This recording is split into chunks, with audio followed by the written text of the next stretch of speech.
For today's test of the Diamine Syrah ink, I am going to be using an inexpensive composition notebook to see how it performs on really cheap, inexpensive middling paper, and, of course, on the Rhodia dot pad. Many of you use Rhodia paper, so that is a good reference for you. And for pens, the recently reviewed Gravitas polycarbonate pen, and then the Jinhao 86, and, of course, my $5 glass dip pens. Then we will do a water test, a chromatography, and of course, we'll talk about some of the pros and cons of this ink. Let's dive right in.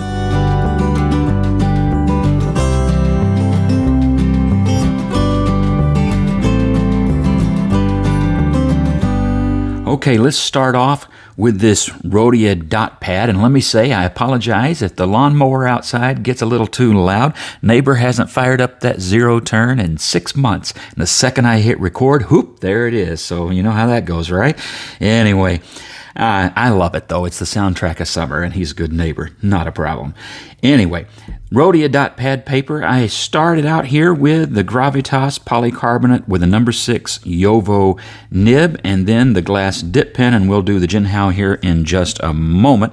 But looks nice on the paper, and it does have a bit of good shading on some papers. Now, I am surprised that on the Rhodia paper, I did have bleed through from all the different writing instruments. So this is from that Gravitas with the Jowo nib and this line as well. Not a lot there. That's where I tried to correct my botched and blotched A, so, you know, there's that. But there's a little bit right there that's just from general writing and a little speck here and there elsewhere. Now, the glass dip pen writes quite wet because it's right after I've dipped it, of course, so you do get some of the expected bleed through there. This is where I have the grid for the water test, and of course you see some there. Most where you have 2 to 3 lines crossing at one point, but there are a few places here where just starting the line seem to come through a little bit, and this is another botched letter. But you see, with that Gravitas pen, you do still see a little bit of bleed through with this ink. So just be aware of that. I don't get that from Diamine inks very often, but every now and then, you know, some inks just get through the paper more than others. And then you have this glass dip pen, which I'm calling a broad with the air quotes, right? It really does write. I think they said that it was a medium, but it's definitely a broad, and especially when it's freshly dipped in the ink. And so that's the way I'm going to classify that from now on in these reviews. Okay, let's do the dry time. For the dry times, I'm going to be using this Jinhao 86, which is classified as an extra fine. It's a bit of a wet and broad extra fine. So for 5 seconds, quite wet. 10 seconds, still quite wet. 15 seconds, still wet.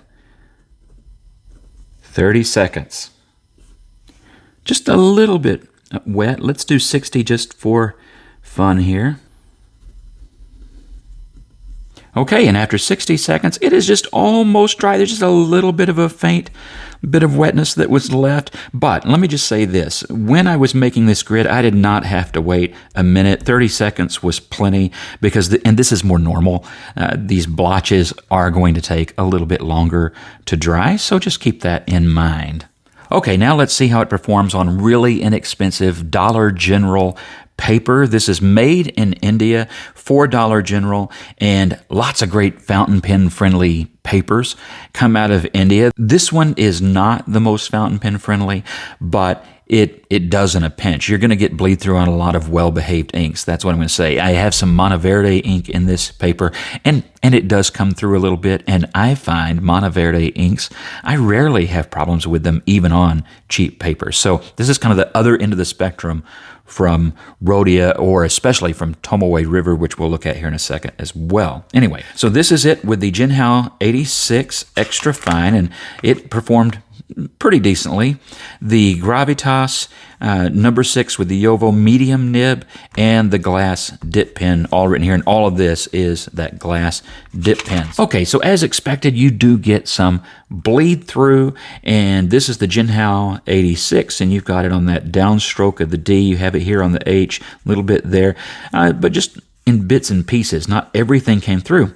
Interestingly enough, the ink smear for wetness, not that much, just where the number sign, or the hashtag, if you want to call it that, where it crosses, but not too bad. There's a little bit more right there on the F for extra fine. The Gravitas medium nib, not that bad. Of course, medium nib spreads the ink out a little bit wider, and sometimes a broader nib actually does better on cheap paper every now and then, and it performed really quite well. There's just a few spots where it bled through. And then the glass dip pen, quite wet. It does, of course, have several places where it came through everywhere that I wrote with it. But even then, not really that bad for such an inexpensive paper that just has kind of a middling to less than middling performance. Now, what you don't see much of is feathering. There's no feathering on the Rhodia, none. And you don't really see, there's rough edges, but you don't see it running out to the paper fibers of this cheap paper like you do with some inks. So again, it really performed quite well on the cheap paper. London, Dover, Chester, I guess I wrote those. I must have been thinking about a trip to England. Those were the 3 points of the triangle of where we traveled the last time we went. All right, now let's do the little swab thing.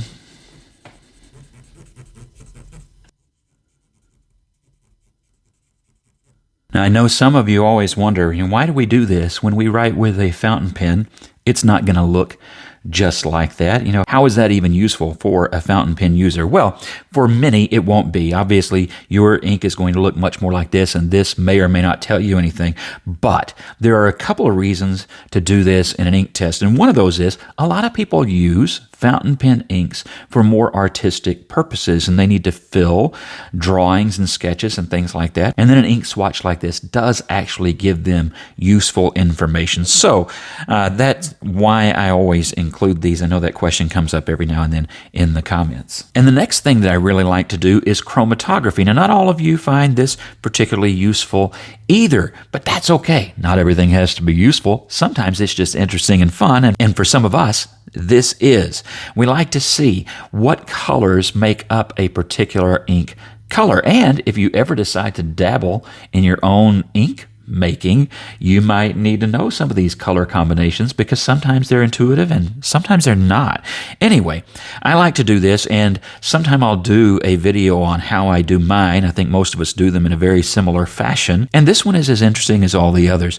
So you have the colors that obviously would be in there. You have those really, really dark reds, and of course it fades, and it's interesting how similarly this fades to the ink swatch. That does not always happen. Sometimes you do a chromatography and you think, well, how in the world did those colors make this color? But that is not the case with this.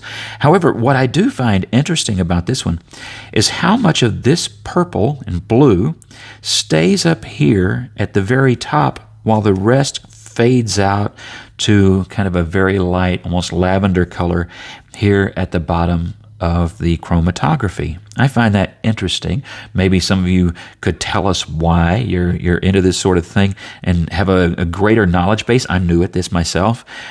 You could tell me why that separated out differently, one bit from the other, but I find it all very interesting. All right, now this is the time that some of you like the most. This is the water fastness test, and I always use my syringe, which I use often to fill up ink, and we will let that sit for at least a couple of minutes and see what happens with what we've written. All right, let's take that off. You can actually, before I do you see the colors separating out here just like in the chromatography? You can actually see that blue and lavender pulling away from that dark red. That's kind of cool, isn't it? We'll dab that. Yeah, it's interesting. Okay, so a lot of the color pulled away from this. So water fastness is not this ink's gig, is it? We're just going to call that not water fast at all. And would you be able to read what you wrote? Less than 50-50 for sure. Maybe.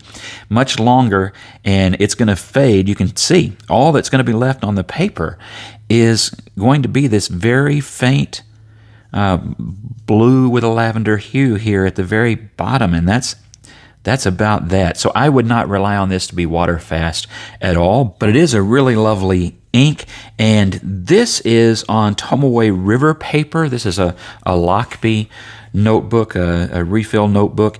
Performs really well on this paper. Of course, no bleed through or anything like that. Just really well-behaved paper and a well-behaved ink.